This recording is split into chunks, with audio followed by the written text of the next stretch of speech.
द्वापर और त्रेता के जो लोग हैं उनसे हमें बड़ी मदद मिल गई, दशरथ और नंदलाल। द्वापर त्रेता सनातनियों के खिलाफ दशरथ, उनकी बात सामने आ गई और आज हमारे साथ नंदलाल हैं। मुझे खुशी है कि बहादुर नंदलाल हमारे साथ खड़े हैं। जो नंदलाल हमारे साथ खड़े हैं ये वही नंदलाल हैं जिनके भारतीय जनता पार्टी ने दस्तखत कराए थे फॉर्म 7 में। फॉर्म 7 जो इनका भरवाया था नंदलाल का फॉर्म 7, ये नंदलाल अंगूठा मारते हैं और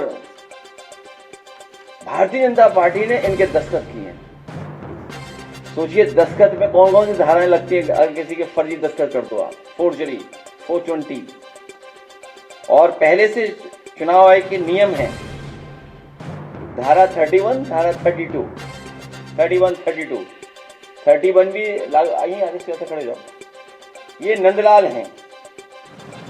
मैं अगर नंदलाल से कहूं, क्योंकि मुझे 1 लाख रुपए इनाम देने थे आपको, आप इस प्राइज से वंचित रह गए। आप प्राइज ही नहीं मिला आपको।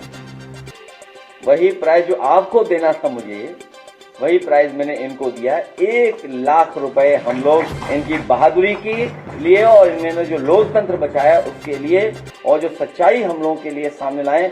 अब भारतीय जनता पार्टी के लोग पीछे पड़े हुए थे इनके। मैं 1 लाख रुपए और इनके मंदिर निर्माण जो कर रही है, ये बहुत ही धार्मिक व्यक्ति हैं। देवी के प्रति इन्हें बहुत लगाव है। अपने गांव में ही, अपने घर पे ही मंदिर का निर्माण कर रहे हैं, दुर्गा माता। तो हम समाजवादी लोग इनके मंदिर को बनाने में भी पूरा सहयोग करेंगे, क्योंकि देवी की वजह से ही आज इनमें इतनी बहादुरी, साहस आया है और उन्हीं की वजह से आज भारतीय जनता पार्टी पकड़ी गई है। ये सभी विधायकों से कहेंगे गिनती कराने के लिए एक व्यक्ति लाइए और तारीख तय कर दी है 16। खड़े हो जाओ आप योगी जी से सुंदर हो, तब भी वोट काट दे रहे हैं योगी जी आपके। आप बताइए, हमारे जो पार्टी के योग जी, तो आप अपनी पत्नी के साथ आएंगे यहाँ, और जो दावत आपने नहीं दी है हम सबको दावत दोगे आप। अध्यक्ष जी बताइए ना, ठीक है, दावत होगी। बैठिए पार्टी कार्यालय में 16 तारीख को वो दावत होगी हमारे विधायक जी रिजवी साहब की तरफ से। हालांकि रिजवी साहब बहुत कंजूस हैं। अब पूरी बात खोल दूं? हाँ ठीक है,